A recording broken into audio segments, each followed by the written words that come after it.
For as far as anime goes, it's safe to say that many don't get the endings that they deserve. Be it for the ending was poorly written, it was set up for a second season that it never received, or for whatever other reason, it isn't uncommon for a show to feel like the ending shouldn't have been the end. Many of these shows lie in the slice of life genre, as for the most part, they are normally very ordinary stories. If we're lucky, sometimes you'll get a second season, or even a movie drawing the events of the anime to a satisfying close. But sometimes we are given a movie that even the viewers weren't aware that they wanted or needed. This sometimes happens with romance anime, as many that I have seen hint at two characters having romantic feelings for one another, yet they seemingly never admit it. Thankfully, there is one show that seemingly matched all of the categories above, but was fortunate enough to earn itself a movie sequel that tied up all of its loose ends. Enter Kyoto Animation's 2014 anime, Tamako Market. Tamako Market itself is hardly any sort of hidden gem on its own. The show is adorable, but nothing exceptional. The characters are lovable, but for the most part, a majority of the cast is rather forgettable in the long run.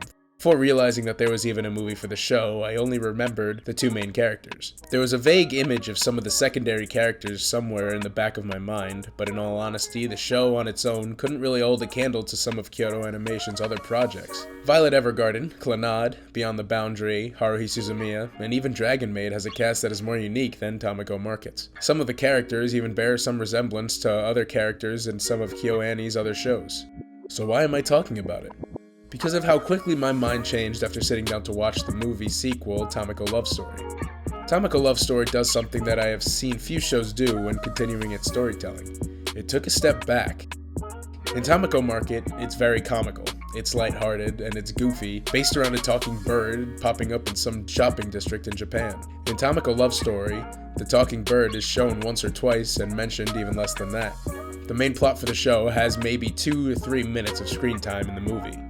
That isn't a bad thing either, because the tone of the movie is so much different than that of the show. There were tense moments in a few episodes, but nothing that ever really matched the movie. In this video, I'll be talking about why I find Tamako Love Story to be one of the best romance movies I've seen, and why you should take a look at it for yourself.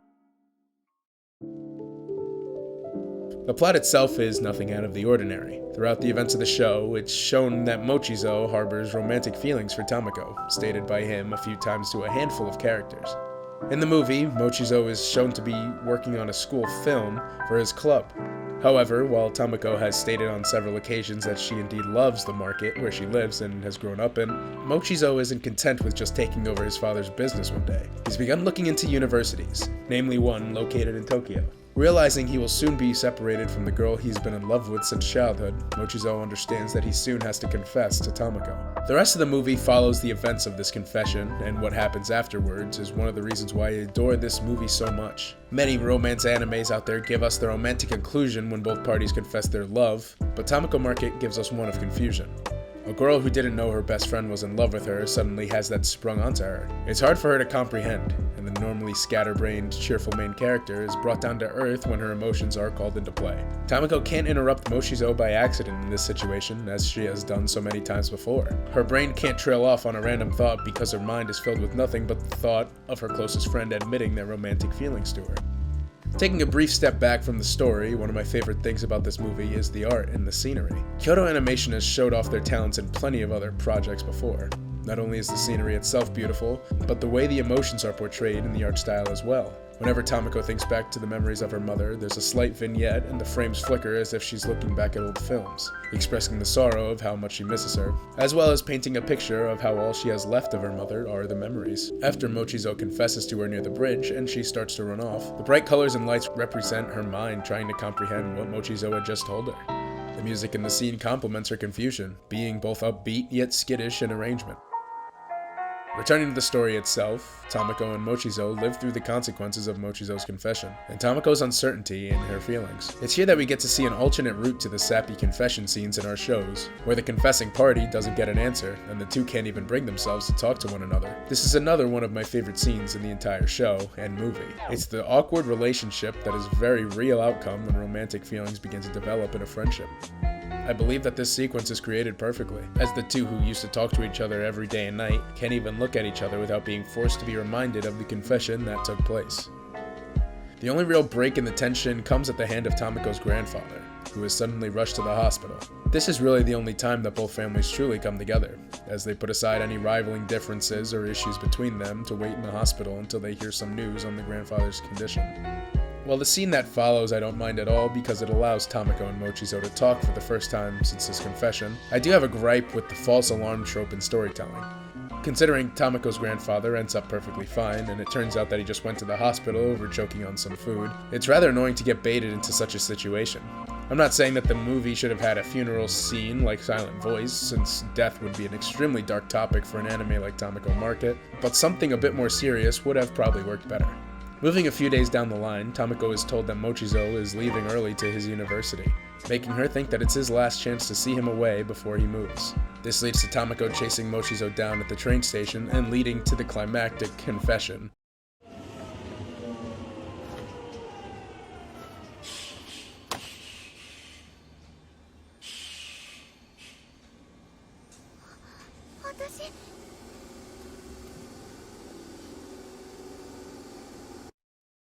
持ちぞ大好き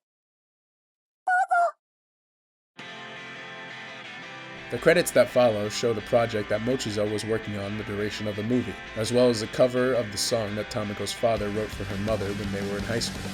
It's a clever, yet easily overlooked parallel made between Tamako's parents and Mochizo and Tamako. At the end of Mochizo's movie, you can see their shadows standing next to each other in the setting sun. They're holding hands, and just before the song ends, they affectionately lean against one another. Just before we reach the end of this video, there is one character I want to talk about. A character I ignored the first time around, but fell in love with after I finished the series and movie. Tamako's other friend, Midori. Another childhood friend of Tamako, Midori is a mature character who acts as a group leader, but the reason why I love Midori is because of her hidden feelings for Tamako. During both the show and the movie, there are hints dropped here and there that she harbors feelings for her friend.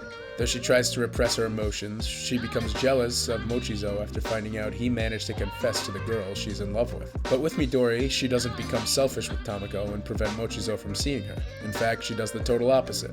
Midori is the reason why Tamako and Mochizo are able to have their love scene in the train station. She lies to Tamako, telling her that Mochizo is leaving for Tokyo much earlier than expected, when in reality, he's just going for a visit. Midori was in love with Tamako, but she knew that Mochizo was the person Tamako loved, even if Tamako didn't realize that herself. Her final scene comes in a park, once again helping one of her friends as she had throughout the entire series. She assists Kana in conquering her fear of heights, almost symbolic in a way of how she conquered her fear of losing Tamako to somebody else. A bittersweet end for a truly underrated character. If you guys are looking for something a little lighthearted with a sweet romantic movie to end the series on, I would definitely recommend Tamako Market and its movie Tamako Love Story. It's not for everyone. Is it one of Kyoto Animation's best movies? Maybe.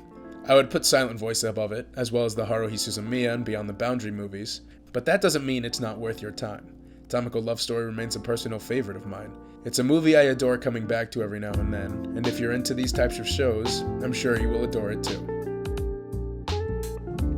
Hey guys, you made it to the end of the video. Thank you guys so much for watching. If you liked this video, consider checking out my last one, and consider subscribing to the channel. Things have been a little hectic since moving, but I finally have a schedule that I'm comfortable with, and plan to be much more active on YouTube and Twitch. I really do appreciate you guys staying and watching the videos, and I hope to see you guys next time.